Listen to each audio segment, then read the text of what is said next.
1975-এর 15ই August থেকে 2024 সালের 5ই August পর্যন্ত শেখ হাসিনার 50 বছরের রাজনীতি ছিল প্রতিশোধের রাজনীতি।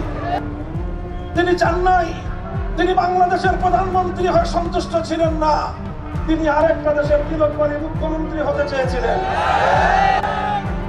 আর এই জন্য বাংলাদেশের অর্থনীতির ভিতকে ধসিয়ে দিয়ে এই স্বাধীন দেশ এবং জাতিকে একটি পরনির্ভরশীল জাতি হিসেবে তিনি গড়তে চেয়েছিলেন।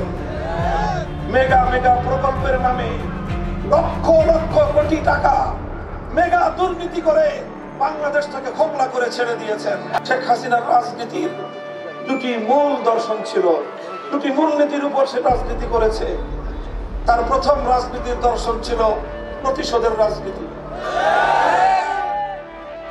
1971 থেকে 75 সাল বাংলাদেশের মানুষ যে বাকশালের দ্বারা নিপীড়িত হয়েছে, মুক্তিযুদ্ধের চেয়েও বেশি যুবকের প্রাণহানি হয়েছে 71 থেকে 75 পর্যন্ত। মুক্তিযুদ্ধের 9 মাসে আমার মায়ের সন্তানদেরকে হত্যা করেছিল পাক হানাদার বাহিনীরা। 71 থেকে 75-এর 15ই আগস্ট পর্যন্ত আমার 30,000 মায়ের বুকের বুক এবং কল খালি করেছিল কারা? বাকশালীরা। বাকশালীরা। এবং এই বাকশাল ছিল শেখ হাসিনার বাবা শেখ মুজিবুর রহমান সাহেবের বাকশাল। সেই বাকশালের হত্যাযজ্ঞের প্রতিবাদেই, সেই বাকশালের হত্যাযজ্ঞের প্রতিবাদেই সংগঠিত হয়েছিল 75-এর 15ই আগস্টের অভ্যুত্থান। সেখানে অনেক কিছু নিরপরাধ নারী শিশু হত্যাকাণ্ডের শিকার হয়েছে, সেটার জন্য আমরা সমবেদনা জানাই। কিন্তু কথা হলো 75-এর 15ই আগস্ট কেন তৈরি হয়েছিল? কেন 30,000 মায়ের কোল খালি হয়েছিল? কেন সিরাজ শিকদারদেরকে তুলে নিয়ে হত্যা করা হয়েছিল? কেন স্বাধীন বাংলাদেশে এভাবে ক্রস ফায়ারের অশুভ সংস্কৃতি চালু করে রাষ্ট্রযন্ত্রের নিপীড়নে সাধারণ মানুষকে হত্যা করা হয়েছিল? সেই প্রশ্নের কোনো উত্তর না দিয়ে 50 বছর শুধু 15ই আগস্টের জন্য মায়া কান্না করে গেলেন কেন? আপনার ভাইয়ের রক্তের দাম আছে, এদেশের হাজারো মুসলিম বোনের ভাইয়ের রক্তের কোনো দাম নাই। কারণ আসলে বাংলাদেশে কখনোই সংখ্যালঘু নির্যাতনের আসল ঘটনা হতো না। যেটা হতো সেটার নাম হলো নাটক। এই নাটকের কথা কুশীলব ছিল শেখ হাসিনা এবং তার দোসরেরা।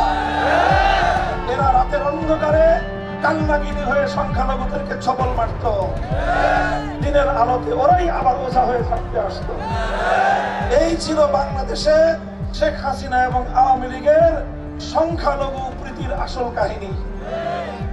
এখন শেখ হাসিনাও নাই, নাটকও নাই, আওয়ামী লীগও নাই, কালনাগিনীও নাই। এখান থেকে পুলিশ বাহিনীকে বেরিয়ে আসতে হবে, দেশের জন্য কাজ করতে হবে। পুলিশ বাংলাদেশের রাষ্ট্রীয় বাহিনী, আওয়ামী লীগের দলীয় বাহিনী নয়। সেভাবে প্রশাসনকে সুন্দরভাবে পরিচালনা করতে হবে। সকল দলমতের ঊর্ধ্বে গিয়ে প্রশাসনকে নিরপেক্ষভাবে, এমনকি সরকারি দল নয়, রাষ্ট্রের সেবায়, জনগণের সেবায় নিয়োজিত থাকতে হবে। আমাদেরকে ভুলে গেলে চলবে না। শেখ হাসিনা চলে গেলেও তার প্রেতাত্মা কিন্তু সব চলে যায় নাই। আমরা রাজনীতি করব, আমাদের মধ্যে আদর্শের ভিন্নতা আছে, আমাদের মধ্যে মতাদর্শের ভিন্নতা, মতের পার্থক্য আছে, কিন্তু সব মত, সকল মতাদর্শের ঊর্ধ্বে উঠে ফ্যাসিবাদের বিরুদ্ধে আমাদের ঐক্যটাকে আরো বহুদিন ধরে রাখতে হবে। এখনই নিজেদের মধ্যে বিভেদে জড়িয়ে পড়লে আত্মঘাতী হবে।